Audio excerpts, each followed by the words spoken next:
हम लोग पढ़ेंगे आज नंबर सिस्टम।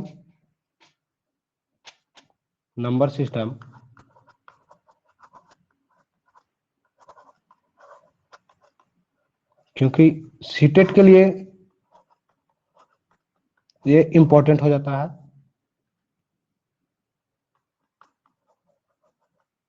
इंपॉर्टेंट है। इसका एक बेनिफिट यह है कि इसमें आप जो भी बनाइएगा वो हर हाल में आपका कन्फर्म आंसर रहेगा। ये नहीं कि आपका इसमें नेगेटिव जाने की संभावना बनेगी। आपका जो आंसर बनेगा वही आप रंगिएगा, अन्यथा आप अंदाजा के तौर पे, मैथ एक ऐसा चीज है जो कि नहीं रंगा जाता है, इसलिए ये आपको प्लस पॉइंट चीज है। और ये CTET, railway, BPSC, UPSC,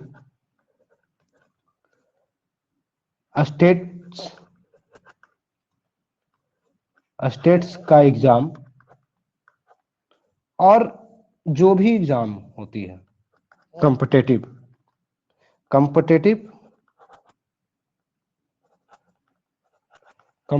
exam जो भी है सभी में मैथ पूछा जाता है।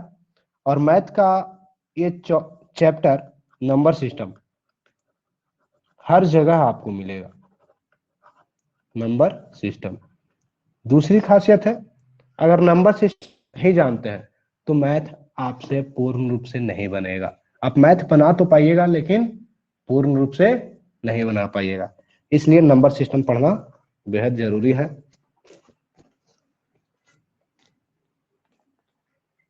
बेहद जरूरी है नंबर सिस्टम। इसलिए हम लोग नंबर सिस्टम को आज पढ़ेंगे और देखेंगे क्या इसका महत्व है मैथ के दुनिया में। तो एक या एक से अधिक अंकों के मिश्रण से बने हुए समूह को संख्या कहते हैं। क्या? एक या एक से अधिक अंकों के मिश्रण से बने हुए समूह को संख्या कहते हैं। जैसे 1, 10, 25, 432। अब इसमें ये एक अंक है तो ये क्या है? संख्या। यहाँ 2 अंक का मिश्रण है, ये भी एक संख्या है। ये भी 2 अंक का मिश्रण है, ये भी 2 अंक का मिश्रण है, ये 3 अंक का मिश्रण है, तो ये क्या हो गया? आपका संख्या है। कहा गया क्या? एक या एक से अधिक अंकों के समूह को संख्या कहा जाता है। संख्या पत्ती जिसका सबसे ज्यादा प्रयोग किया जाता है वह है दशमलव अंक पत्ती। संख्या पत्ती जो हम लोग पढ़ते हैं उसमें सबसे ज्यादा प्रयोग होने वाला कौन सा अंक पत्ती है? दशमलव अंक पत्ती। दशमलव अंक पत्ती।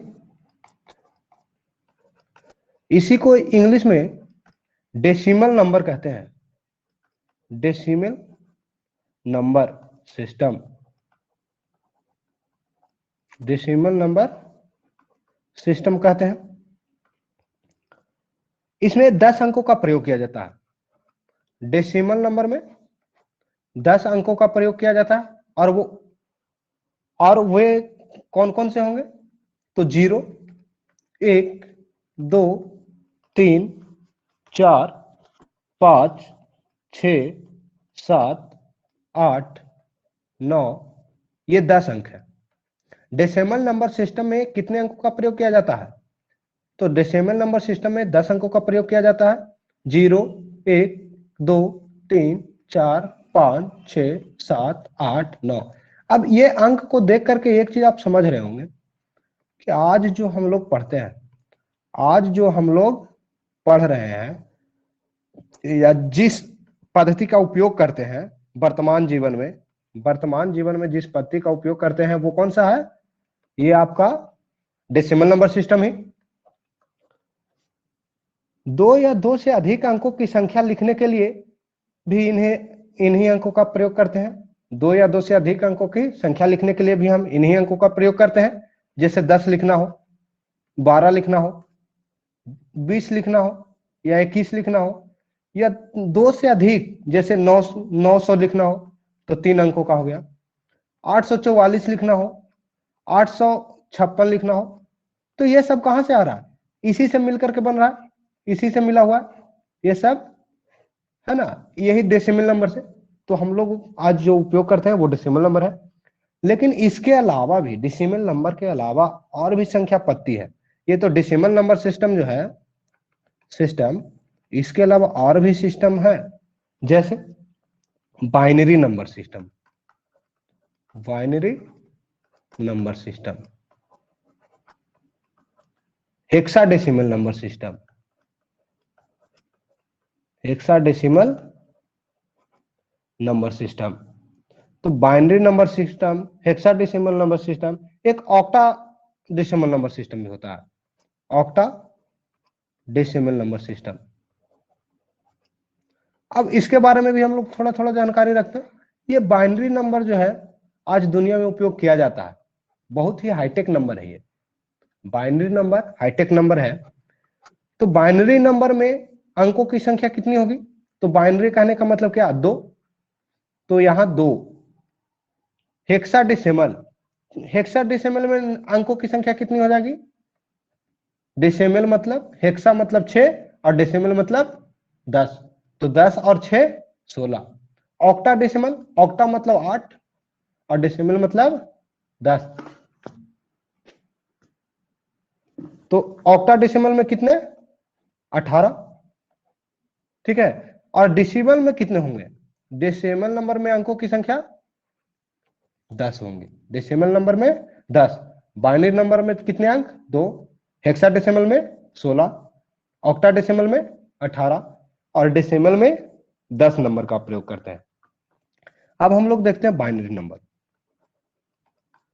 बाइनरी नंबर, बाइनरी नंबर में जो दो अंक प्रयोग होते हैं, अंकों की संख्या कितनी है? 2, और वो दो अंक कौन कौन से होंगे? तो 0 और 1। बाइनरी नंबर में 0 और 1 है। बाइनरी नंबर का उपयोग कहां करते हैं? बाइनरी नंबर का उपयोग इलेक्ट्रॉनिक्स में और कंप्यूटर में करते हैं। कहां करते हैं? इलेक्ट्रॉनिक्स और कंप्यूटर। कंप्यूटर आपका मोबाइल, टीवी, टेलीफोन, आपका यहां तक कि रिमोट जो होता है टीवी का रिमोट, ये भी बाइनरी नंबर से ही काम करता है। ये सारे चीज बाइनरी नंबर से ही काम करता है। इसमें 0 और 1 यही दो नंबर मिला हुआ रहता है। लेकिन मोबाइल में कितने नंबर देखने के लिए मिलता है?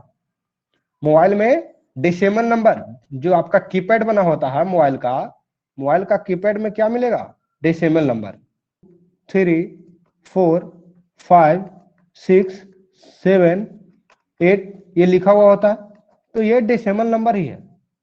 ये कौन सा नंबर है? डेसिमल नंबर ही है।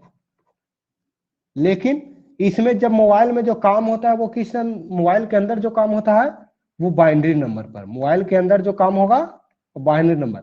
अब आपको लग रहा है कि हम डेसिमल नंबर का उपयोग कर रहे हैं, लेकिन मोबाइल कितने, कौन सा नंबर का उपयोग करता है? अंदर से बाइनरी नंबर का, मतलब दिखावटी है डेसिमल और अंदरूनी है बाइनरी। अब किसी भी संख्या में प्रत्येक अंक का एक अंक मान होता है। हम लोग देखते हैं, अंक मान होता है किसी भी संख्या में प्रत्येक अंक का एक अंक मान होता है। अंक मान को इंग्लिश में फेस वैल्यू कहा जाता है। इंग्लिश में क्या कहते हैं? Face value. अंक मान को इंग्लिश में फेस वैल्यू कहते हैं।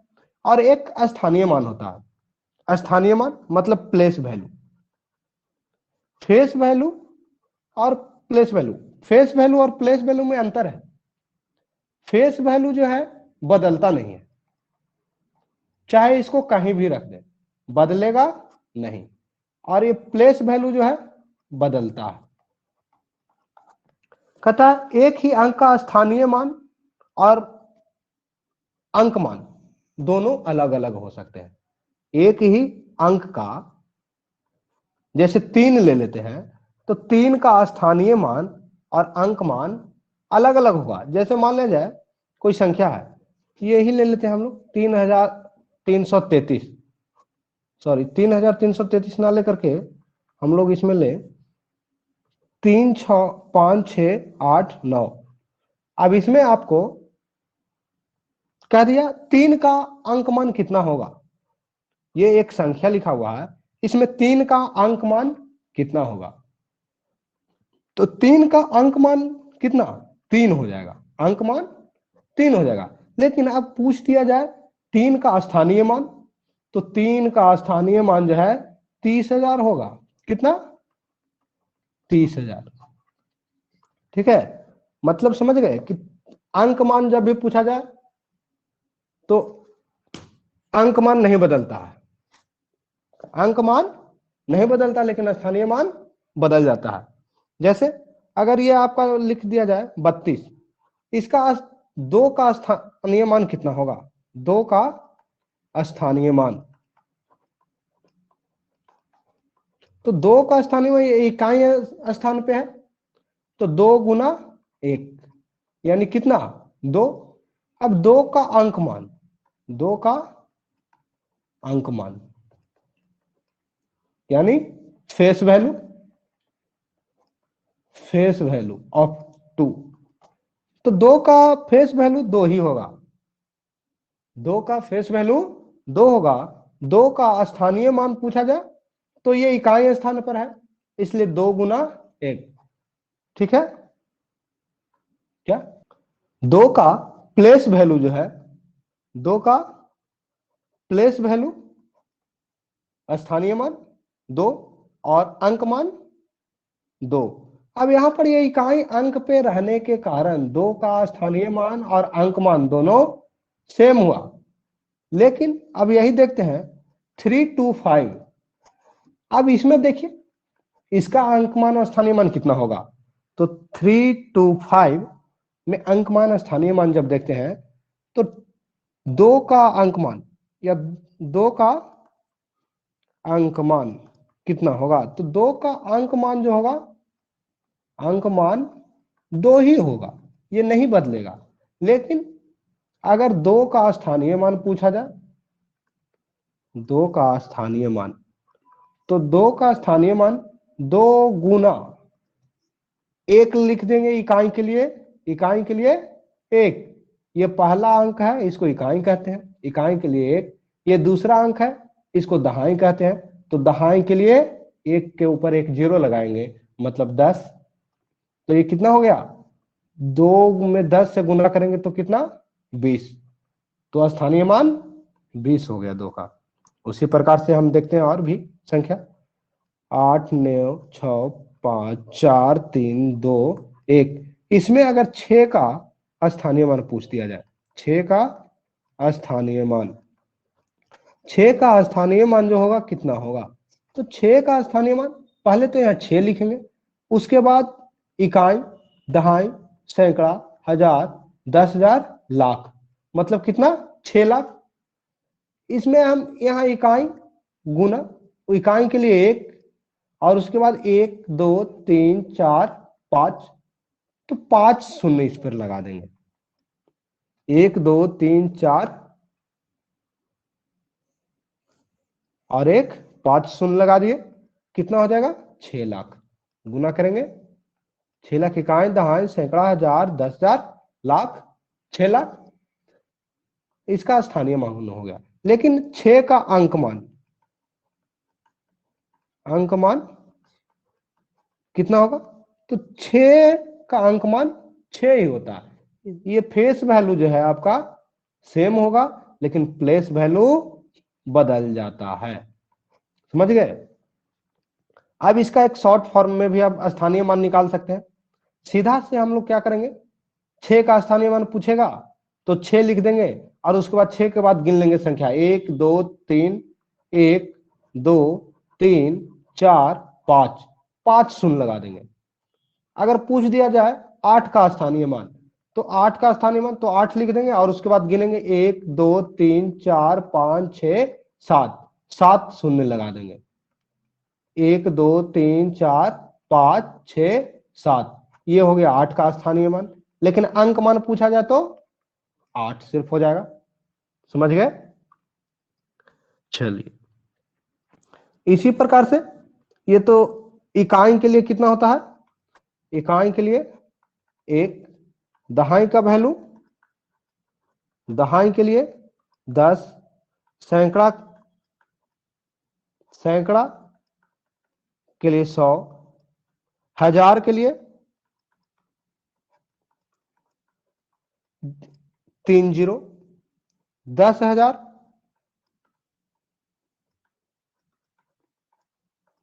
1 पर 4 जीरो लगा देंगे, 1 लाख,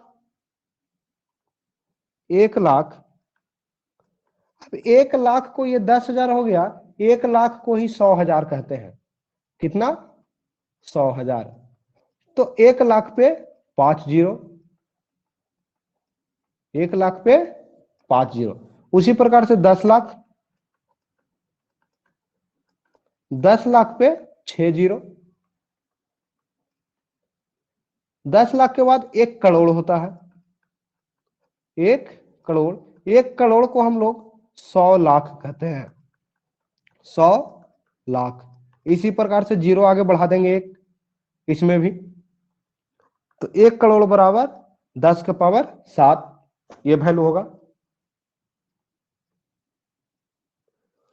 अब इसमें अगर किसी का भी स्थानीय मान निकालने के लिए कह दिया जाए, जैसे आपको कोई अंक दिया हुआ है 9, 8, 7, 6, 5, 4, 3, 2, इसमें कह रहा है 7 का स्थानीय मान, तो 7 का स्थानीय मान 7 लिख देंगे और गिन लेंगे 1, 2, 3, 4, 5, कितना शून्य, 5 शून्य लगा देंगे, 5 शून्य लगा देंगे इस पे। अब इसमें देखते हैं 5 शून्य कहां था, इकाई, दहाई, सैकड़ा, हजार, 10, ये 5 शून्य आपको 1 लाख पर था, मतलब ये वैल्यू कितना हो गया, 7 लाख। ठीक है, इसी प्रकार का स्थानीय मान पूछ दिया जाए तो 8 पर 6 जीरो लगा देंगे। देखिए यहां 8 लिख दिए और 8 के बाद 1, 2, 3, 4, 5, 6 गिन लिए, मतलब 6 अंक है 8 के बाद, तो 6 जीरो लगा दिए। ठीक है, अब आगे चलते हैं।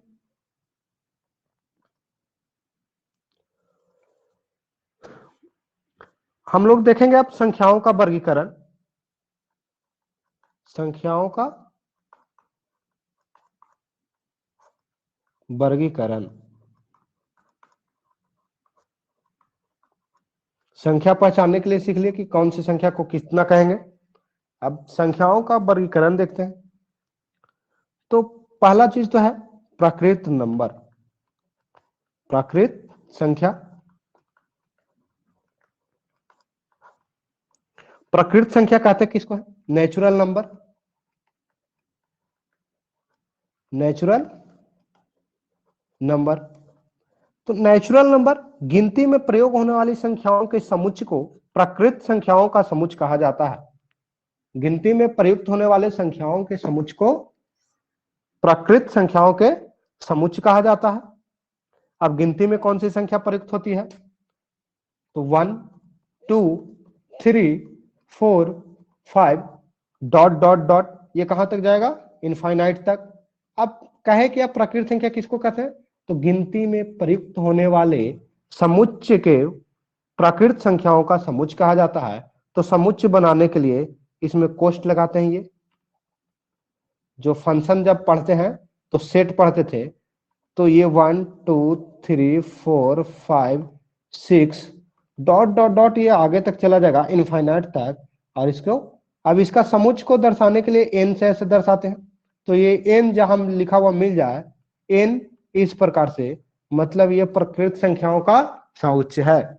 जहां भी इस प्रकार से घेरे में एन लिखा हुआ मिल जाए, वो भी कैपिटल एन, मतलब ये क्या हो गया, ये नंबर कह रहा है 1 से लेकर के इनफाइनाइट तक, सिर्फ उसमें जीरो सम्मिलित नहीं होगा। अब जीरो कहने का मतलब ये नहीं कि 10 सम्मिलित नहीं होगा, 10 सम्मिलित होगा, लेकिन अकेले जीरो नहीं होगा। अब आगे देखते हैं पूर्ण संख्याएं, होल नंबर, होल नंबर। तो पूर्ण संख्या किसे कहते हैं, पूर्ण संख्या। तो जब प्रकृत संख्याओं के समुच्चय में शून्य को सम्मिलित कर लिया जाता है, तो पूर्ण संख्याओं का समुच्चय बनता है। प्राकृत संख्याओं के समुच्चय में किसको सम्मिलित किया जाए? शून्य को।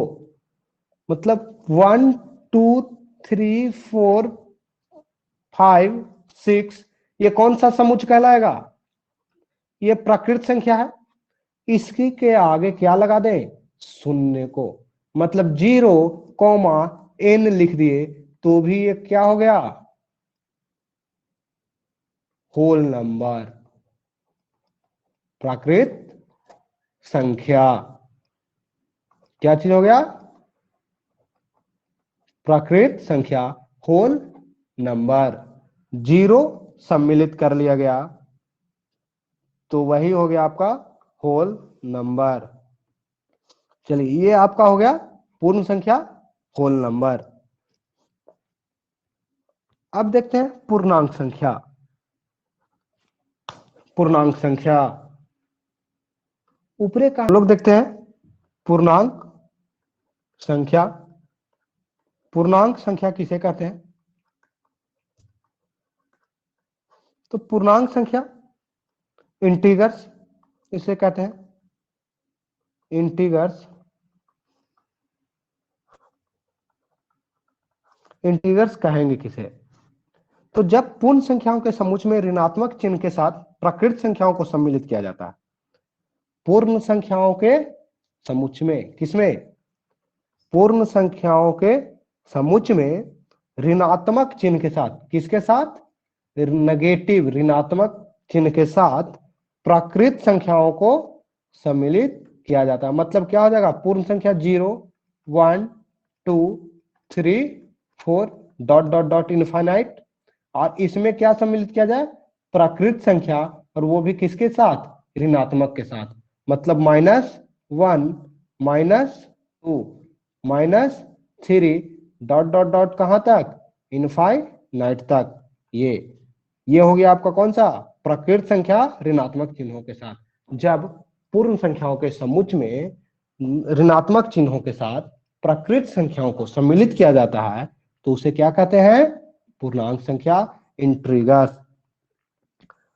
इंटीगर्स कहते हैं। इस तरह प्राकृत संख्याओं धनात्मक पूर्णांक संख्या है। उसी तरह पूर्ण संख्याओं का समुच्चय धनात्मक पूर्णांक संख्याओं और शून्य से मिलकर बना है।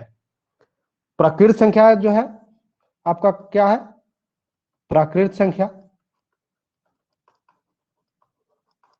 प्राकृत संख्या जो है धनात्मक पूर्णांक संख्या है। प्राकृत संख्या क्या कहलाएगा? एक धनात्मक पूर्णांक संख्या। धनात्मक पूर्णांक संख्या को क्या कहते हैं? धनात्मक पूर्णांक संख्या को प्राकृत संख्या कहेंगे। उसी तरह अगर पूर्ण संख्याओं के समुच्चय को धनात्मक पूर्णांक संख्या और शून्य से मिलाकर बनाया जाता है। पूर्ण संख्या का समुच्चय किससे बनता है? धनात्मक पूर्णांक संख्या और किसके मिलने से? शून्य के मिलने से पूर्ण संख्या का निर्माण होता है। उसके बाद देखते हैं हम लोग सम संख्या। सम संख्या तो 2 से विभाजित होने वाले प्राकृत संख्याओं के समुच्चय को सम संख्या का समुच्चय कहते हैं। किसको कहेंगे? 2 से विभाजित, जो 2 से विभाजित हो। और वैसा कैसा समुच्चय? प्राकृत संख्या का समुच्चय, मतलब गिनती का संख्या हो। तो अब देखिए प्राकृत संख्या किसको कहते हैं? 1 2 3 4 5 6 7 8 9 10 11 12 13 14 डॉट डॉट डॉट इनफाइनाइट तक प्राकृत संख्या हो गया ये। अब प्राकृत संख्या में भी क्या कह रहा है? 2 से विभाजित होने वाला प्राकृत संख्या। तो 2 से कौन विभाजित होगा? 2 से विभाजित होने वाला प्राकृत संख्या, पहला तो 2 4 6 8 10 12 12 14 और भी इसके आगे देखिए एक छोड़ छोड़ करके हो रहा है, एक गैप करके हो रहा है ना? तो सम संख्या जो है 2 4 6 8 10 12 14 16 18 इस प्रकार से। अब ये सभी में 2 से भाग लगाकर देखिए, 18 कटेगा 2 से या नहीं? 2 नमा 18 कट गया। इसी प्रकार से अगर 324 दिया हुआ हो, 324, ये सम संख्या या विषम संख्या जब चेक करना हो तो इसे हम लोग 2 से भाग लगाकर चेक करेंगे। 2 इकाई 2, हासिल 1 बचा 2, 2 छक 12, कैंसिल हो गया, ऊपर से कितना उतरेगा? 4, 2 दूना 4, कैंसिल हो जाएगा। तो ये पूरी पूरी भाग लग जा रही है, मतलब क्या है? ये एक सम संख्या है। और हम लोग देखते हैं, बोलिए, ये जो है आपका संख्या, ये सम संख्या। इसमें अब एक चीज देखिए, ये 2, 4, 6, 8, 10, उसके बाद क्या है? 12, देखिए 12, 14, 16, 18, 20, 12, 14, 16, 18, 20, इसको हम लोग फ्रेश लिख लेते हैं। 2, 4, 6, 8, 10, 12, 14, 16, 18, 20, 22, 24, 22, 24, 26, 28, 30। इसमें देखिए एक चीज कॉमन आ रहा है, और वो कॉमन क्या आ रहा है? तो यहां 2, सभी के अंत में यहां 2 से शुरू हो रहा है, तो 2, 2, 2। इसमें भी देखिए तो एक चीज कॉमन है, 4, सभी में 4 आ रहा है। यहां सभी में 6 आ रहा है। यहां क्या आ रहा है? सभी में 8 आ रहा है। और यहां पर क्या है? 10, 10 है मतलब 0। तो जिस संख्या के अंत में 2 आ जाए, 4 आ जाए, 6 आ जाए, 2, 4, 6, 8 और 0, तो ये कोई भी संख्या हो, बिना भाग दिए हुए ही हम लोग कह सकते हैं कि ये एक सम संख्या है। जैसे इतना बड़ा संख्या लिख दिया,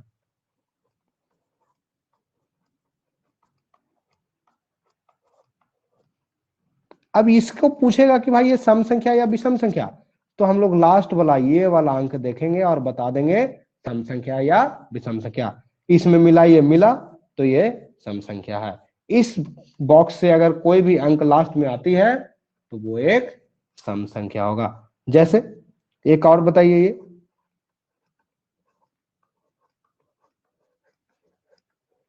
अब इसमें आपको दे दिया जाए 6, तो ये सम संख्या या विषम संख्या? तो ये भी एक सम संख्या है, क्योंकि इसके लास्ट में 6 है। और हमने अभी क्या बताया कि इस बॉक्स में जो अंक है वो लास्ट में अगर आता है तो उसे हम लोग क्या कहेंगे? सम संख्या कहेंगे। उस सूत्र, अब देखिए सम संख्या के समुच्च मतलब इवन नंबर। सम संख्या के समुच्च को क्या कहते हैं? सम संख्या का समुच्च लिखना हो तो सम संख्या को इवन कहते हैं। तो इवन नंबर को ई से दर्शाते हैं। इसका समुच्च को दर्शाना हो तो इस प्रकार से 2, 4, 6, 8, 10 डॉट डॉट डॉट इनफाइनाइट तक, ये कुछ भी होगा, ये आपका सम संख्या का समुच्चय हो गया। अब किसी भी संख्या या एक संख्या किसी दूसरे संख्या को पूर्ण रूप से विभाजित करती है तो वह संख्या उस संख्या का गुणनखंड कहलाता है। कहने का मतलब क्या है कि कोई एक संख्या किसी दूसरी संख्या को पूरा पूरा काटे। जैसे अभी हमने क्या सीखा? 2 से विभाजित होने वाला संख्या क्या होता है?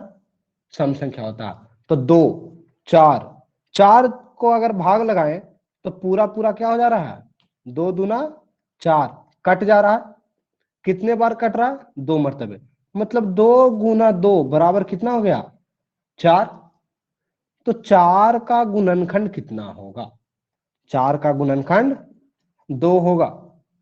यही कहना है यहां कि जो संख्या किसी संख्या से विभाजित होती है तो वो विभाजित करने वाला संख्या गुणनखंड कहलाता है।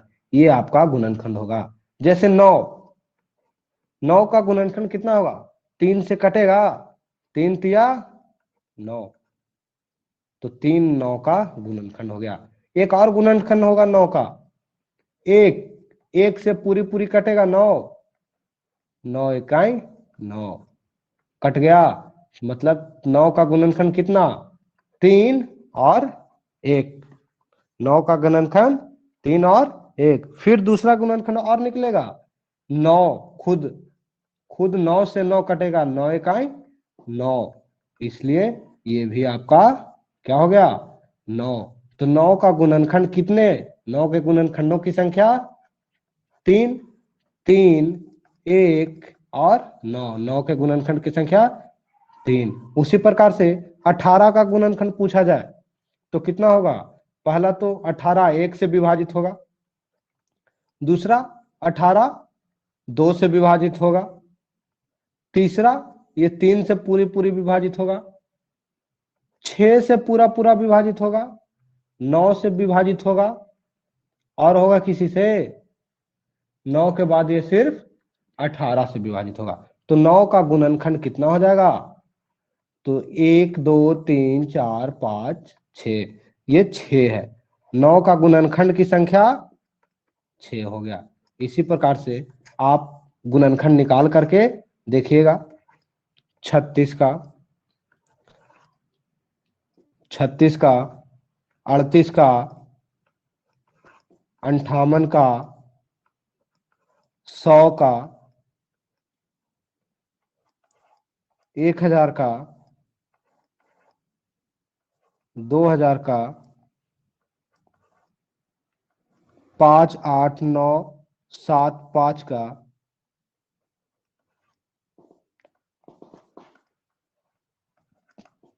5848 का, 9वां क्वेश्चन है 6000, 6009 का, 10वां प्रश्न आप निकाल सकते हैं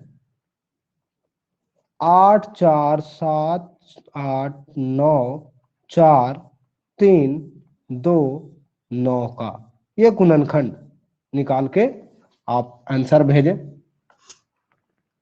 ना बने तो पूछ लें। और ये भी बताना है कि इनकी गुणनखंडों की, पहला तो गुणनखंड ज्ञात करना है, इसका गुणनखंड कौन कौन सा होगा, दूसरी ज्ञात करना कितनी है गुणनखंड की संख्या, गुणनखंड की संख्या कितनी है। आगे चलते हैं, तो किसी एक संख्या किसी दूसरी संख्या का गुणनखंड तब कहलाता है जब वह दूसरी संख्या को पूरी पूरी विभाजित करता है। जैसे 15 का गुणनखंड कब कहलाएगा, तो 3 5 दिया 15, पूरी पूरी विभाजित कर दिया, तो ये पूरा पूरा विभाजित होगा तभी गुणनखंड कहलाएगा। अब 15 का गुणनखंड, पहला क्या मिल गया 3, दूसरा 15 जो है 5 से भी कट सकता है, 5 से भी कट सकता है, 5 दिया 15, ये भी पूरी पूरी विभाजित हो गया। 3 के बाद कितना हो गया 5, ये 2 गुणनखंड हो गया। फिर 1 से भी कट सकता है और 15 से भी कट सकता है 15। इस तरह से आपको गुणनखंड ज्ञात करना है। और गुणनखंड ज्ञात करने के लिए, ये तो छोटी संख्या थी तो लिख दिए, लेकिन बड़ी संख्या जब होगा तो उसको 1 2 3 सभी से भाग लगा करके चेक करना होगा। आगे हम लोग बड़े बड़े भाग का ट्रिक भी सीखेंगे। फिर विषम संख्या हम लोग देखते हैं। विषम संख्या, विषम संख्या कहने का मतलब ऑड नंबर, ऑड नंबर। तो 2 से पूर्ण रूप से विभाजित नहीं होने वाले प्रकृत संख्याओं के समुच्चय को विषम संख्या कहते हैं। ठीक है, 2 से पूर्णतः विभाजित नहीं होने वाले संख्याओं के समुच्चय को विषम संख्या कहते हैं। या फिर हम लोग कह सकते हैं कि जो प्राकृत संख्या सम संख्या नहीं है वह विषम संख्या कहलाता है। जो सम संख्या, जो प्राकृत संख्या सम संख्या नहीं है, सम संख्या नहीं है, वह क्या कहलाएगा, विषम संख्या। जैसे प्राकृत संख्या कौन होता था, 1 2 3 4 5 6 7 8। अब इसमें देखिए तो विषम, सम संख्या कौन है, 2, 4, 6, 8 ये सम संख्या है। तो बचा कौन सी संख्या? बची हुई संख्या कौन सी होगी आपकी? 1, 3, 5, 7। तो ये और ये वाला बचा हुआ है, ये सम संख्या नहीं है। सम संख्या नहीं है तो क्या बनेगा? विषम संख्या। तो जो प्राकृत संख्या सम संख्या नहीं है उसे विषम संख्या कहते हैं। और एक चीज है, जीरो जो है इस सम विषम संख्या के वर्गीकरण में अपवाद है। जीरो जो है सम और विषम संख्या के वर्गीकरण में अपवाद के रूप में आता है।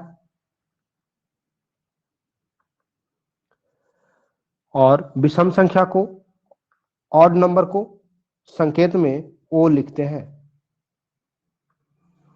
आगे चलते हैं, साइकिल नंबर।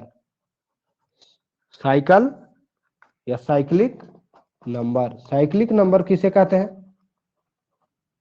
तो साइक्लिक नंबर यह n अंकों की ऐसी संख्या है जिसे 1 से लेकर n तक की किसी संख्या से गुना करने पर उनका गुणनफल नहीं उन्हीं n अंकों से बना होता है और ये अंक उसी क्रम में होते हैं।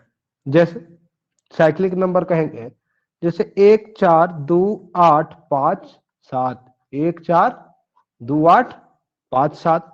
इसमें अगर हम लोग क्या करें, 2 से गुना कर दें। 1, 4, 2, 8, 5, 7। अब 2 से जब गुना करेंगे तो क्या मिलेगा हमें गुणनफल? 7 दूना 14, 5 दूना 10, 1 11, 8 दूना 16, 1 17, 2 दूना 4 और 1 5 और 2 इकाई 2। मतलब देखिए एक चीज छूट गया, 2 दूना 4, 4 दूना 8 और 2 इकाई 2। तो ये क्या मिल गया? 2, 8, 5, 7, 1, 4। उसके बाद इसमें देखते हैं, तो ये साइकिल बन रहा है। 2, 8, 5, 8, 2। यहां भी देखिए 5, 8, 2 या फिर 7, 5, 8, 2, 4। तो 7, 5, 2, 8 ये साइकिल बनते जाएगा आगे। इसी प्रकार से हम लोग इसी संख्या में अगर हम लोग कितना से गुना कर दें? 4 से। 4, 2, 8, 5, 7। तो गुणनफल आएगा 5, 7, 1, 4, 2, 8। इसमें देखिए फिर ये साइकिल बना रहा है। 1, 4, 2, 8, 5, 7। 1, 4, 2, 8, 5, 7। ये आपका बना दिया साइकिल। इसी प्रकार से इस संख्या में अगर हम लोग किसी भी गिनती की संख्या को 1 से गुना करें, 2 से गुना करें, 3 से गुना करें, 4 से गुना करें, 5 से करें, 6 से करें, 7 से करें, 8 से, तो कोई भी आएगा तो यही साइकिल आपका बार बार रिपीट होते जाएगा। 1, 4, 2, 8, 5, 7 इसे ही साइक्लिक नंबर कहते हैं। आगे हम लोग भिन्न देखेंगे, फ्रैक्शन जिसे कहते हैं, नेक्स्ट क्लास में। इतना तक याद करके रखें, ठीक है।